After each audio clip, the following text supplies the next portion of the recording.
तपाईलाई थाहा छ सिम कार्डको एउटा कुना किन काटिन्छ? आज जो कोही मानिस स्मार्टफोन प्रयोग गर्छन् र यसले हाम्रा धेरै काम पनि सजिला बनाएका छन्। स्मार्टफोनको सहयोगमा हामी घरमै बसेर विभिन्न महत्त्वपूर्ण सेवाहरू प्राप्त गर्न सकिरहेका छौं। बैंकिङ, शिक्षा, ई-वाणिज्य सबै अब स्मार्टफोनमा आइसकेका छन्। सिम कार्ड किन्दा वा स्मार्टफोनमा राख्दा तपाईले यसको एउटा कुना काटिएको देख्नु भएको हुनुपर्छ। तर यो किन गरिन्छ? धेरैलाई थाहा नहुन पनि सक्छ।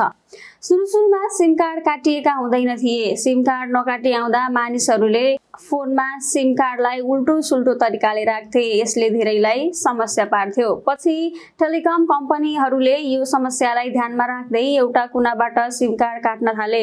एउटा कुनाबाट सिम काटेपछि मानिसहरूले स्मार्टफोनमा सजिलै सिम कार्ड घुसाउन सके। स्मार्टफोनको सिम कार्ड ट्रेमा पनि एक छेउबाट काटिएको हुन्छ, जसले गर्दा मानिसहरूको सिम कार्ड घुसाउँदा कुनै समस्या भोग्नु परेन।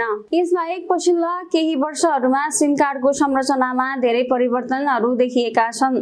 पहिले सिम कार्डको आकार ठूलो हुन्थ्यो, अब सिम कार्डहरू धेरै साना भइसकेका छन्। फोनमा सिम कार्ड घुसाउने ठाउँ अब सानो भएको छ, अर्थात् सिम कार्डको काटिएको कुना एउटा गाइड हो जसले सिम कार्डलाई आफ्नो फोनमा सही तरिकाले राख्न मद्दत गर्छ ताकि फोनले नेटवर्कसँग सम्पर्क गर्न सकोस् र कुनै पनि क्षति नहोस्।